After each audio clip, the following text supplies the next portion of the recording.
Boa noite, irmãos. Boa noite. Saudados com a graça e com a paz do Senhor Jesus. Eu louvo a Deus porque um dia eu estava perdido e fui achado. Amém. Amém? Foi assim com você também? Amém. Glória a Deus. Vamos abrir nossa Bíblia. Mateus, no capítulo 9. Mateus, capítulo 9.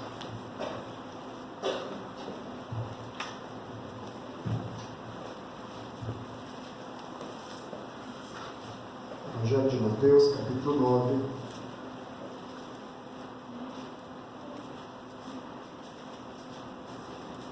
Versículos 35 a 38.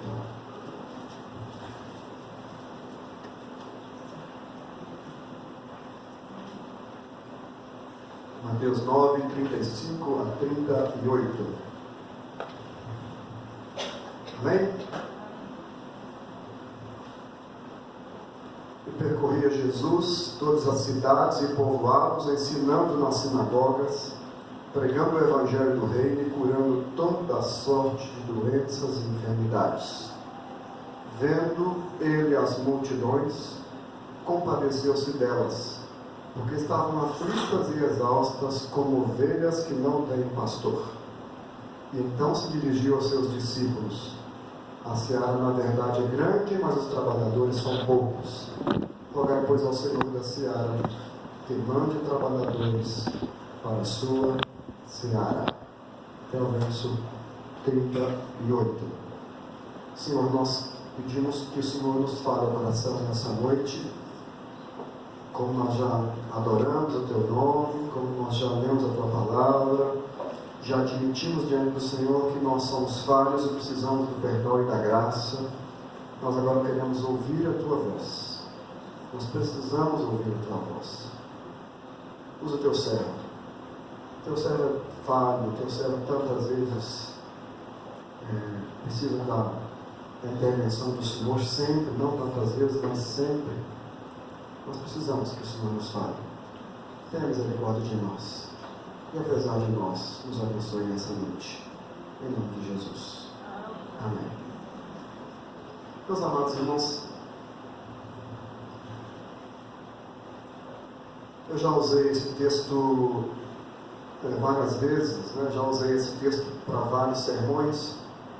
Afinal de contas, esse ano eu fiz 31 anos de ministério pastoral, né? 31 anos de ministério pastoral, e esse texto eu já usei várias vezes. É um texto que pessoalmente eu gosto de revisitá-lo, gosto de olhar para ele uma vez, duas vezes, né? E meditar sobre o que ele tem para nos falar e para nos edificar. Consequentemente, é um texto também que eu gosto de pregar sobre ele. Uma vez por outra, para lembrar a mim mesmo da minha missão e para lembrar a igreja também da sua missão, para lembrar a igreja qual deve ser a nossa agenda, né? Como igreja, como povo de Deus, qual deve ser a nossa agenda e como devemos usar o nosso tempo, como devemos usar os nossos recursos na vivência e na caminhada do reino dos céus. E eu estou usando a expressão reino dos céus porque, não sei se vocês se lembram, mas Mateus usa reino dos céus no lugar de reino de Deus. Marcos usa reino de Deus, Lucas usa reino de Deus, a expressão reino de Deus, mas Mateus usa a expressão reino dos céus, né? Quando ele quer falar do movimento que Deus está fazendo na igreja, está fazendo no mundo através de Jesus, ele usa a expressão reino dos céus. Mateus era um judeu. Mateus era um judeu. E ele escreveu o seu evangelho do ponto de vista de um judeu. Do ponto de vista de um judeu. Ele era um judeu que estava deslumbrado por Jesus. Ele era um judeu que me parece que ele estava apaixonado, encantado com Jesus e com o seu evangelho. E uma das razões do encantamento de Mateus é que ele mesmo havia sido alcançado por esse Evangelho. Ele mesmo havia sido alcançado por Jesus. Ele mesmo havia experimentado a mensagem de Jesus. Ele mesmo havia experimentado na sua vida e na sua existência o sentido e o propósito do Evangelho. Ele era Levi, lá em Marcos capítulo 2, verso 13, ele era Levi, era um cobrador de impostos. Agora ele era Mateus, um discípulo de Jesus, um discípulo do Reino dos Céus. Anteriormente ele era um servo do Império Romano, um traidor dos judeus. Agora ele era um Mateus, um servo do Reino dos Céus. Então, esse Mateus que está escrevendo esse Evangelho é alguém que fora alcançado pela maravilha do Evangelho, alcançado pela maravilhosa graça de Deus, alcançado pelas verdades do Evangelho. No seu Evangelho, me parece que Mateus reconhece, me parece que Mateus está, ao escrever esse Evangelho, e ao escrever de maneira especial esses 3 ou 4 versículos que nós acabamos de ler, me parece que Mateus reconhece que havia um silêncio de Deus anteriormente. Havia um silêncio de Deus anteriormente. E esse silêncio foi rompido. Foi rompido. Só lembrando aos irmãos, para aqueles que já sabem, para aqueles que não sabem também, eu posso rapidamente falar. Entre o Antigo Testamento e o Novo Testamento, houve um período de 400 anos, em que nós temos chamado esse período de período intertestamentário, mas também período de silêncio, porque Malaquias, o último livro, um profeta, e depois há um período de silêncio, não há escritos, não há escritos bíblicos, não há escritos proféticos, até João Batista e até Jesus. Então, havia um período de silêncio. Deus havia falado anteriormente com Adão e Eva, Deus depois falou através dos juízes, depois falou através dos profetas, dos sacerdotes, mas agora havia um período de silêncio. E mesmo aqueles que se diziam que Deus falava através deles, os escribas, os fariseus, os saduceus, os estudiosos do templo, os sacerdotes, naquela época estavam sem moral, estavam desacreditados. Os sacerdotes haviam se vendido ao Império Romano. E de certa forma essas pessoas não tinham credibilidade. Então, me parece que Mateus está reconhecendo aqui os 400 anos de silêncio entre o Velho Testamento e o Novo Testamento. Mas o que Mateus está dizendo é que esses 400 anos de silêncio, eles foram rompidos. E agora Deus fala ao homem através do seu Filho. Esses 400 anos foram rompidos. Esse silêncio foi rompido. E agora Deus fala através do seu Filho, o Emanuel, o Deus conosco. E Deus está entre o povo. Mateus está olhando, Mateus está vendo. A sua vida foi alcançada por Deus.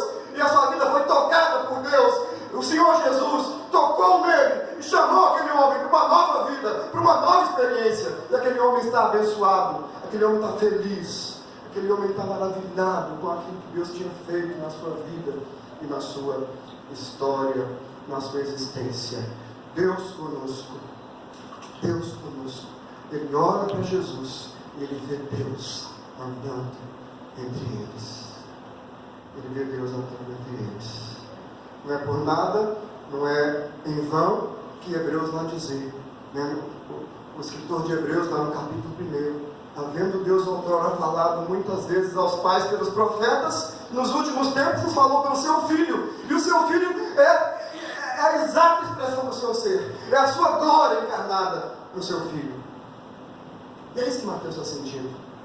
É isso que Mateus está sentindo. Mateus está sentindo Deus percorrendo as ruas de Jerusalém, Deus percorrendo os vilarejos de Israel, Deus percorrendo a Galileia. A Galileia é um povo desprezado, um povo discriminado, mas Deus está no meio deles, andando no meio deles, abençoando aquele povo, falando aquele povo, conversando com aquele povo.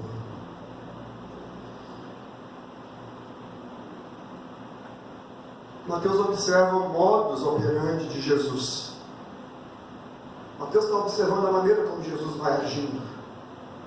Ele está observando a maneira como Jesus vai desenvolvendo o seu ministério e vai priorizando os fatos e os acontecimentos na sua agenda.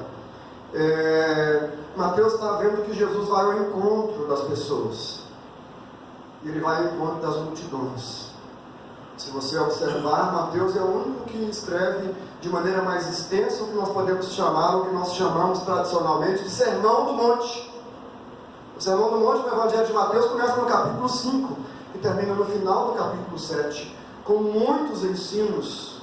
E Jesus, em Mateus fala que Jesus pregou aquele sermão para uma multidão. Jesus está no meio do povo, está ensinando o povo, está tocando no povo, está abençoando o povo. Jesus vai para o meio das pessoas com a sua mensagem, com o seu sermão. A partir do capítulo 8, nós vamos ver que Jesus continua ainda em direção ao povo, continua ainda em direção às pessoas. Ele vai ensinando, ele vai pregando, ele vai cuidando do povo, ele vai tocando no povo. E se eu tivesse tempo, nós podíamos voltar aqui para ler esses capítulos, o capítulo 8, para ver cada parte do capítulo 8, do capítulo 9, Jesus chamando as pessoas, Jesus conversando com as pessoas, curando, tocando, ensinando, ressignificando o ensino dos escribas e fariseus. Jesus vai falando e vai edificando aquele povo. Mas no nosso texto de hoje, nos parece que Mateus olha e fala assim: eu preciso fazer um resumo do que Jesus está fazendo. Eu preciso resumir o que Jesus está fazendo. E aí então Mateus escreve os últimos versículos do capítulo 9, que é um resumo da maneira de Jesus operar, e que para mim hoje é uma agenda para a missão da igreja. É uma agenda para a missão da igreja. Era a missão de Jesus, era um resumo da missão de Jesus, mas não é à toa, não é sem motivo que Mateus registra isso, e para mim isso aqui é um resumo da agenda da igreja. Nós precisamos olhar para Mateus capítulo 9 e ver ali uma agenda para nós, uma agenda para o povo de Deus. Jesus nos ensina aqui, em primeiro lugar, meus irmãos, que é preciso irmos na direção das pessoas.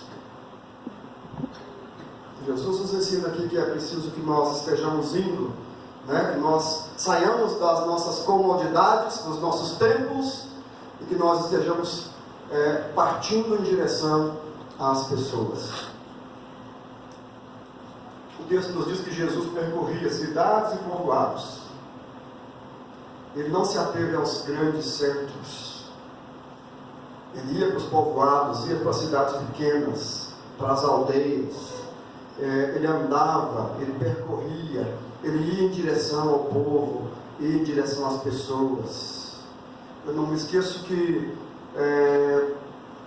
de um material que eu li sobre a natureza missionária da igreja, e o autor fala da missão de Jesus.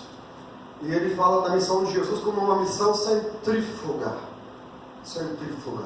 Centrífuga é um movimento da física que joga para fora, ok? É uma força que joga espalhando para fora. E Mateus está dizendo, está dizendo que Jesus tinha uma missão centrífuga. Ele saía do templo, ele saía do meio daqueles que eram do Senhor, e ele ia em busca dos perdidos. Ele ia em busca dos que não tinham esperança. Ele ia em busca dos sofridos, E é isso que nós vemos aqui, essa missão centrífuga, em Jesus saindo do centro e indo para as extremidades em busca das pessoas. Jesus dá uma dica de uma mudança de paradigma. O judaísmo tinha uma missão centrípeta. O judaísmo tinha uma missão centrípeta. O templo estava em Jerusalém e as pessoas tinham que ir ao templo para adorar. Quem queria conhecer o Senhor tinha que ir a Jerusalém, É claro que havia, a gente não tem tempo aqui para poder levantar todos os detalhes, Havia sinagogas espalhadas pelo Império Romano todo, mas de maneira geral, o templo estava lá em Jerusalém e todo judeu precisava ir ao templo. E se a pessoa se convertia ao judaísmo, ela era desafiada a fazer uma peregrinação até Jerusalém, ir ao templo. E se você olhar a literatura bíblica, a literatura do Velho Testamento, tem alguns textos que falam dessa caminhada das pessoas, né? Das suas terras, indo a Jerusalém para adorar no templo. Os Salmos, Salmo 121, Salmo 122, são os chamados cânticos de peregrinação. Cânticos de peregrinação, onde o povo está falando da peregrinação, da saída, né? Da saída do povo indo em direção a Jerusalém para adorar, reconhecendo o Senhor como o único Senhor, e o Senhor como o único Deus. Mas agora, o Senhor Jesus está dizendo para os judeus, e está dizendo para a igreja, que a missão agora não é mais centrípeta, mas é centrífuga. Nós temos que sair e ir em busca do perdido. Nós temos que sair e ir em busca do perdido. A fé cristã, o centro não é mais na fé cristã o templo, mas o centro é a pessoa. É a pessoa. E eu fico muito à vontade, irmãos, de falar isso aqui, porque, embora, assim, em última instância, nós não temos nem tempo mais, né? A gente está falando de um projeto aí de construir um templo, eu fico pensando, será que a gente tem que fazer isso mesmo? Não estou querendo jogar a água fria nos projetos do conselho da igreja, não. Mas eu fico pensando, né? O templo agora são as pessoas. Os templos, né? Nós somos o templo do Espírito Santo. O templo agora sou eu, é você. E o templo agora é o perdido. E Jesus está dizendo, Jesus está indo em busca do perdido. Onde houver 2 ou 3 reunidos em meu nome, ali eu estarei no meio dele. Jesus está indo em busca do perdido, né? A fé cristã, agora o templo não é mais, o templo físico não é mais o centro. A missão é de ir em busca do perdido, é de sair para ir ao encontro dos perdidos e dos necessitados. E Jesus ia pregando e ele ia ensinando em todos os lugares. A ênfase de Jesus em ir era a ênfase de ensinar, era a ênfase de pregar, era a ênfase de falar do Evangelho, da boa notícia de Deus para o homem perdido. A ênfase existe esperança. Existe esperança. Deus estava calado, mas agora Deus está falando. Deus ainda nos ama, Deus ainda ama o homem, e Deus quer salvar o homem. E Deus quer salvar o homem. A ênfase é a pregação de Evangelho, né? E onde o Evangelho de Jesus chegava, onde o Evangelho da graça de Deus chegava, onde a palavra de Cristo era pregada, outros movimentos iam acontecendo. As pessoas que eram impactadas pelo Evangelho, elas eram impactadas por outros movimentos de Deus. O texto fala que havia curas. O texto fala que havia no versículo 30. Cadê, gente? Estou perdido aqui. Me ajuda, Senhor. No versículo 35, né? O texto diz que ele ia curando toda sorte de doenças e de enfermidades. Ele ia curando. Mas a ênfase era na pregação do Evangelho. E onde o Evangelho chega, irmãos, chega também a cura. Onde o Evangelho chega também a libertação. Cura espiritual, cura física. Nosso Deus é Deus que opera poderosamente no meio do seu povo. Deus ainda tem curado. Deus ainda tem feito milagres. E Jesus ia tocando as pessoas, chamando as pessoas para mais perto de Deus, chamando as pessoas para o Evangelho e curando as pessoas. Essa era a missão de Jesus. Esse era o trabalho de Jesus. Essa era a agenda de Jesus, né? Essa era a agenda de Jesus, né? O Evangelho liberta e traz cura. O Evangelho liberta e traz cura espiritual, cura emocional, restauração de saúde. O Evangelho traz cura pessoal, traz cura e libertação para as famílias, traz curas e libertação para povos, para nações. E aí eu quero dizer isso para nós, brasileiros, que quem sabe temos vivido um tempo de desesperança, Meus irmãos, o Evangelho pode mudar a nossa nação. Eu não acredito que Bolsonaro possa fazer alguma coisa. E está se provando que não pode fazer nada. Está mais perdido do que segue de roteiro. Né? Não sou político, mas também não acredito em PT e em Lula, não. Não venha com essa conversa. Não acredito nesse povo. É burrice acreditar nesse povo. Mas eu acredito no Evangelho. Eu acredito que Cristo pode mudar a vida de uma nação. Amém. Eu acredito que Cristo pode mudar a vida de uma pessoa. E uma pessoa transformada pode ser instrumento de Deus. E uma nação transformada pode experimentar os frutos da bênção no seu meio. Uma nação transformada pode transformar. Mateus experimentou isso. Mateus estava deslumbrado por Jesus. Ele havia experimentado isso, essa mudança. E eu não tenho medo de falar que eu experimentei isso. Eu experimentei essa mudança. O Senhor me alcançou um dia. O Senhor me alcançou um dia. O Senhor usou pessoas para me alcançar um dia. O Senhor alcançou a família do meu pai um dia. A família do meu pai, meus irmãos, era pobre, pobre de maré. Não tinha onde cair morta. E foi acolhida por uma família de gente que amava Jesus. E aquele povo abençoou a vida daquela família. E aquela família foi resgatada pelo Evangelho. Foi resgatada pelo Evangelho. Foi resgatada. Eu ouço essa história e eu choro diante do Senhor. Obrigado, Senhor, porque um dia o Senhor alcançou o meu pai, o meu avô, os meus tios, as minhas tias. O Senhor alcançou com o Evangelho, mudou a vida deles. Fico triste que a minha avó, a avó Chiquinha, não quis não. Mas o meu avô quis, meu pai quis, meu tio quis, as minhas tias quiseram. Elas foram alcançadas pelo Evangelho. O Evangelho pode alcançar, quem sabe, as nossas vidas. Pode alcançar Franca.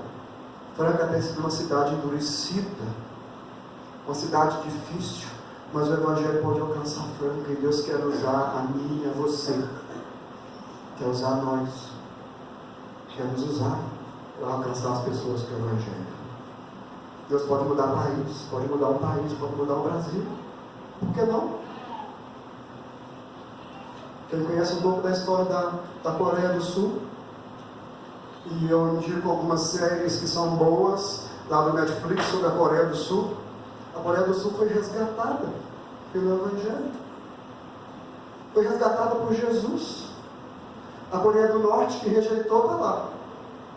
Mas a Coreia do Sul tem uma igreja do Senhor Jesus que ama Jesus, uma igreja de oração, um povo que ama Jesus e um povo que vê a diferença do que é o Evangelho no meio do povo. Então, a primeira lição é que Jesus vai em busca das pessoas. Ele percorria cidades e povoados pregando e ensinando o Evangelho. E a cura vinha. Uma cura substancial na vida das pessoas. A segunda lição que eu quero deixar com você nessa noite, meu irmão, é que na proposta da agenda ministerial de Jesus para a igreja, há um espaço para a compaixão. Na proposta de Jesus há espaço para a compaixão. E o texto nos diz que, indo em direção às pessoas, Jesus observava que elas estavam aflitas e exaustas. Não é isso que diz no versículo 36? Vendo as multidões, ele compadeceu-se delas porque estavam aflitas e exaustas, como ovelhas sem pastor. Jesus, é claro que Jesus era Deus, mas o Jesus homem era limitado. Jesus homem, pela humanidade dele, ele só viu isso porque ele foi em busca das pessoas. Ele foi em busca das pessoas. Ele foi ao encontro das pessoas. Ele foi na direção das pessoas. E ele se encontrou com as pessoas que estavam sofrendo, sem paz, desiludidas, enganadas, desprezadas, mortas existencialmente, mortas espiritualmente. E Jesus encontrou com as pessoas feridas, desanimadas. E Jesus amou essas pessoas, teve compaixão deles, ou delas. Jesus teve compaixão. Compaixão quer dizer que o coração dói quando vê a miséria do outro. O coração dói quando vê a miséria do outro. E Jesus doeu o seu coração ele teve tristeza pela dor do outro, ao ver aquele povo sofrendo, ao ver aquele povo desiludido. Mateus nos fala que da condição daquelas pessoas. Mateus fala que aquelas pessoas estavam aflitas e exaustas como ovelhas sem pastor. Eu dei uma estudada nesse texto, eu podia falar aqui pelo menos uma meia hora sobre esse texto, mas eu não posso falar meia hora mais, né? Então,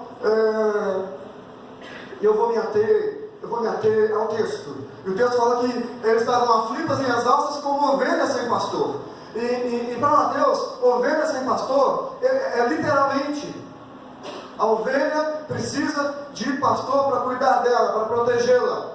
E ovelha sem pastor fica perdida. Ovelha sem pastor gasta sua energia em lugares difíceis, complicados, não sabe direito onde tem água, não sabe direito onde tem alimento, principalmente naquele contexto de lá, no contexto lá do Oriente. Mas no contexto do Brasil, talvez não, porque solta a ovelha no lugar, só pasto, aí tem água para todo lado. Mas naquele contexto deles, ovelha sem pastor, perdia o rumo, onde estava a água, onde estava o pasto, onde estava a sombra, né? Ovelha sem pastor era ameaçada por feras, por bestas feras. E aliás, a palavra aqui, quando ele fala que elas estavam aflitas, é uma expressão que tem a ver com feridas, feridas de morte. Feridas de morte, e dá a entender que o que Mateus está dizendo é que o predador havia ferido, e o predador havia ferido para matar. Para matar. Exaustas, feridas, aflitas, sem esperança, né? E Jesus então olha para essas pessoas e sofre. O Deus homem sofre ao ver o ser humano perdido e sofrendo. O Deus homem sofre ao se deparar com a miséria humana. Na proposta de Jesus para a igreja, há espaço para que Jesus, para que haja compaixão. Para que haja compaixão. E eu tenho observado, eu não sei se é assim com você, mas é assim comigo. Quando o meu coração está duro, eu paro um pouquinho, eu descubro que eu estou longe das pessoas. Eu construo cercas que me protegem das pessoas. E meu coração fica duro. Mas quando eu tomo consciência disso, e vou derrubando essas cercas e me aproximo das pessoas, não tem jeito, o coração começa a doer ao ver a dor do outro, ao ver o sofrimento do outro. E Jesus foi ao encontro das pessoas, e o coração de Jesus doeu por amor das pessoas. Há uma terceira lição que eu não posso deixar de falar, daqui para frente eu vou correr um pouquinho mais, né? Jesus ensina à igreja duas verdades no versículo 37. Duas verdades que têm a ver com a nossa missão. E você já deve ter ouvido sermão sobre isso, por isso que eu vou andar mais rápido, inclusive. O verso 37 fala que ele se dirigiu a quem? Ele se dirigiu a quem? Aos discípulos. E eu estou me dirigindo a quem hoje? A discípulos. Eu sou um discípulo, você é um discípulo, né? Jesus se dirigiu aos discípulos. E o que ele falou com os discípulos no versículo 37? Ele diz: a seara, na verdade, é grande, mas os trabalhadores são poucos, né? A seara é grande, os desafios são muitos. Jesus sabia disso porque ele foi em direção às pessoas. Jesus sabia que a seara era grande porque ele se deixou tocar pelas pessoas, e ele foi em busca das pessoas, e ao ir em busca das pessoas, ele viu o quanto aquele trabalho era difícil, e o quanto era grande, e quanto o desafio era grande, e quanta gente precisava do Evangelho, e quanta gente precisava de Cristo, e quanta gente precisava ser tocada por Deus. E é por isso que ele falou que a seara era grande, porque ele saiu da sua proteção dos templos, e ele foi para estar com as pessoas. Ele saiu das casas e foi estar com as pessoas. E ele fala, e ele então conclui que a seara era grande, né? Jesus fala que a seara, nos ensina que a seara é grande, os desafios são muitos. Nas suas andanças no meio do povo, ele viu quão grande era o desafio. A seara é grande, e ele então está nos colocando isso, né? Jesus está dizendo que as pessoas estavam precisando ser cuidadas e polidas, e era muita gente para ser tocada. E a outra verdade que Jesus fala é que os trabalhadores eram poucos. A seara é grande, os trabalhadores são poucos. Logo à frente, Jesus irá comissionar os 12 para a missão. Depois ele vai comissionar os 70 para a missão, né? Aqui no capítulo 10 ele está chamando os 12 para a missão. Lá em Lucas capítulo 10 também ele chama os 70 para a missão, né? Mas mesmo assim eram poucos, né? Ele comunica isso para os seus discípulos. Olha, a seara é grande, mas os trabalhadores são poucos, né? E Jesus convida os seus discípulos à oração. Essa é a quarta lição. A primeira lição é que Jesus vai em busca das pessoas. Ele prega, ele toca as pessoas. A segunda lição é que ao ir em busca das pessoas, ele se compadece ao ver a dor das pessoas, ele dói também no seu coração. A terceira lição que nós vemos é que Jesus nos fala sobre o tamanho do desafio que nós temos. A seara é grande e os trabalhadores são poucos. E a quarta lição é que Jesus chama os seus discípulos à oração, né? Versículo 38: rogai, pois, ao Senhor da seara que mande trabalhadores para a sua seara. Rogai, pois, ao Senhor da seara. Aqui, meus irmãos, Jesus convida os seus discípulos à oração. Diante de tão grande desafio, diante da falta de recursos humanos, diante das limitações humanas, diante das dificuldades humanas, Jesus chama os seus discípulos. Nós não vamos dar conta sozinhos, nós precisamos de ajuda. E Jesus então chama os seus discípulos à oração, ele convida os discípulos à oração. A seara tem um dono poderoso. O que ele está dizendo é isso: roga ao Senhor da seara, porque a seara tem um dono. A seara tem um proprietário. Ela não está abandonada, ela tem um proprietário. E você rogue ao Senhor da seara que ele mande trabalhadores para a sua seara. O Senhor da seara pode ajudar a resolver esse problema da falta de trabalhadores. Ele pode chamar outros e outros e outros. E o seu chamado é um chamado irresistível. O seu chamado nós não podemos resistir. Quando ele chama, ele nos apaixona pela missão, ele nos apaixona pelo perdido, e nós precisamos ir de um jeito ou de outro. Não há como desobedecer ao chamado do Senhor. E é por isso que ele fala: rogai ao Senhor da seara, rogai ao Senhor da seara, para que ele mande trabalhadores à sua seara.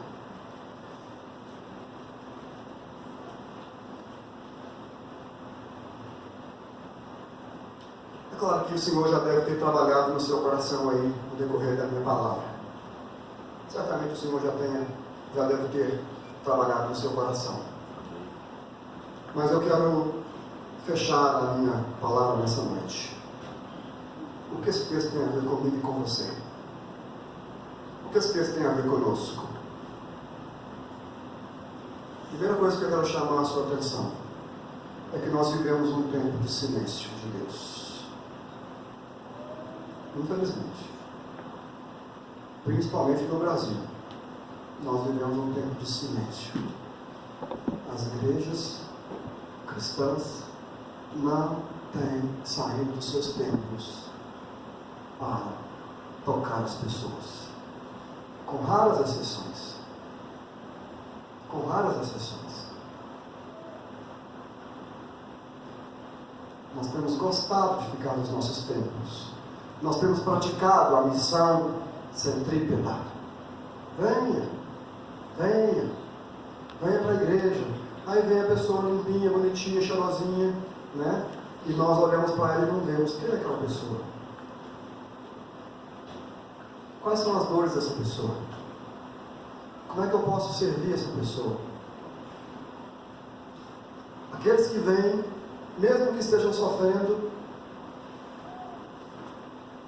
nem sempre dá para ver o sofrimento. E a grande parte dos sofredores não vem na igreja. Eles estão ali, aqui, Aqueles que você não gosta de dar dinheiro para eles no farol. Aquele rapaz que vem lavar o seu vidro. E eu já fiquei nervoso com ele uma vez. Não falei nada, mas eu fiquei nervoso porque ele veio jogando água no meu vidro e eu precisava sair. Eu estava com pressa. Eu não queria tocar naquele rapaz. Meu coração estava duro. Ele veio pedir uma moeda.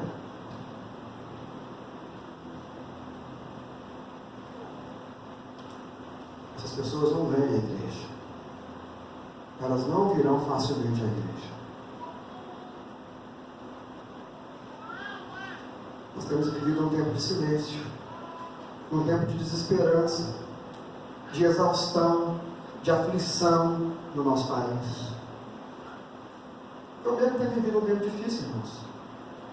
Já não sou mais tão novo. Eu tenho, de 4 em 4 anos, a gente fica assim animado, né? Nasce uma esperança, agora vai. Né? E nós temos nos frustrado a cada um em confiar em homens perdidos para dirigir uma nação, em confiar em pessoas cegas para guiar um povo cego. Onde vai dar isso? Onde vai dar isso?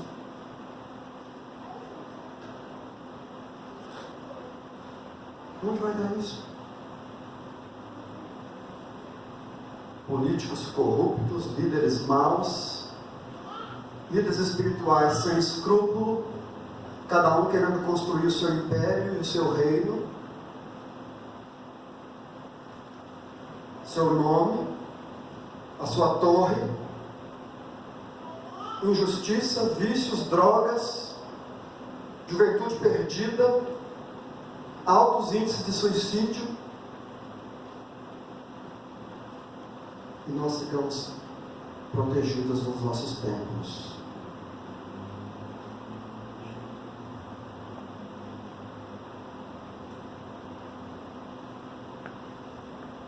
E muitas vezes reclamamos. Como está difícil a vida.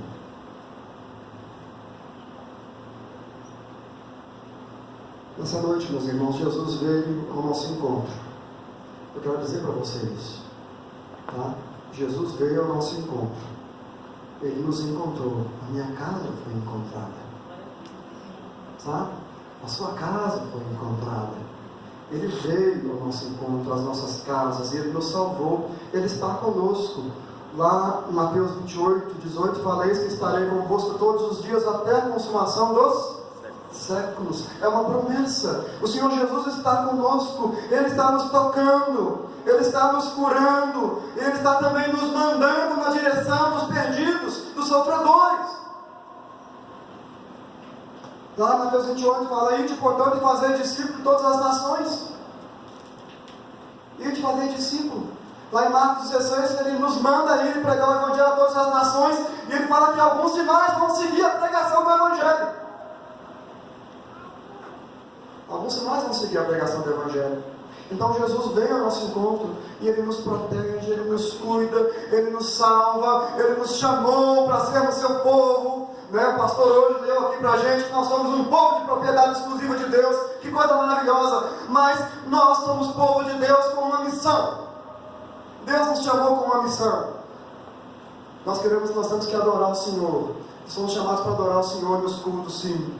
Mas nós adoramos o Senhor muito mais quando nós tocamos o perdido com amor, com graça e com a palavra de esperança do Evangelho. Quando nós tocamos o perdido, seja um adolescente descolado, saindo do cinema, né? Ou seja, um jovem universitário indo para uma festa, ou seja, um drogado num sinal, ou seja, uma mulher divorciada, perdida, ou um marido sem cabeça. Não é sem cabeça literalmente não, tá, gente? Mas muitas vezes é um zumbi mesmo, né? Nós temos, está na moda o filme de zumbi. E os perdidos são como zumbis andando por aí, sem esperança. Às vezes nós assistimos filmes de zumbi, eu não tenho costume de assistir, mas eu sei que alguns gostam. É só você sair por aí à noite que você vai ver alguns zumbis. Precisamos ser tocados com o Evangelho. Jesus veio ao nosso encontro. Jesus veio ao nosso encontro nas aflições e nos curou. Agora nós somos desafiados a sair dos nossos templos e dos nossos refúgios para entrar no meio do povo. Para entrar no meio do povo. Do povo que está sem pastor. Do povo que está com ovelha aflita. Para oferecer a eles o nosso cuidado, o nosso serviço de pastoreio e oferecer o Evangelho. A boa nova de salvação, que pode transformar uma vida. Quando formos, e se nós formos, o nosso coração vai amolecer. Quem sabe você está bravo comigo aí, porque eu estou pregando essa mensagem. Você gostaria de ouvir uma mensagem mais tranquila, como a série Guarda-Rios, né? Uma mensagem mais tranquilinha, mais confortável, e quem sabe você não está gostando muito de me ouvir hoje, né?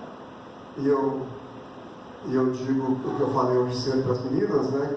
Eu falei para o Gabriel hoje cedo, quem não gosta come menos.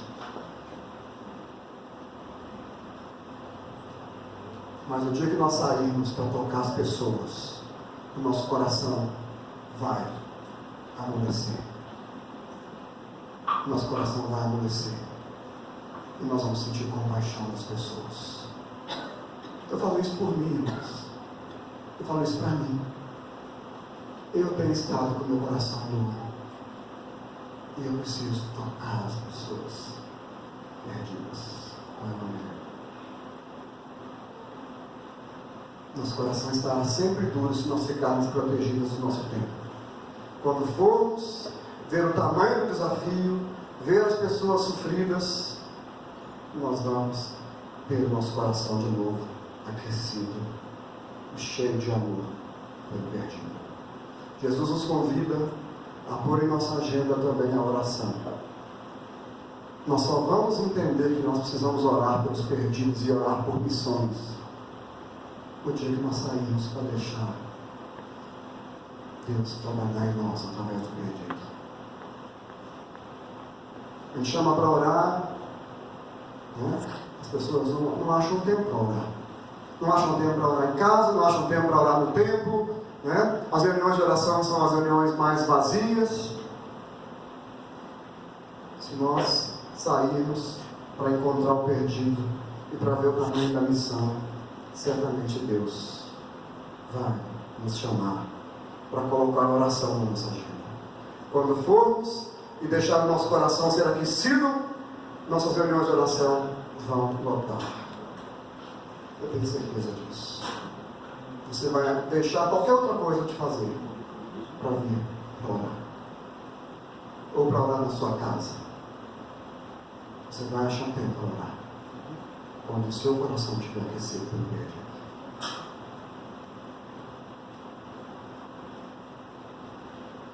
O que vamos fazer?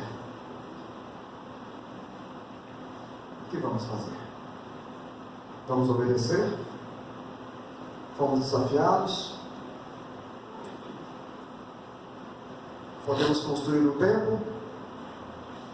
Até que podemos. Mas antes de construir um templo, nós precisamos ir. Sou forasteiro aqui em terra estranha, estou celeste pátria, sim, e para onde eu vou? Abaixe a cabeça. Converse com o Senhor um pouquinho.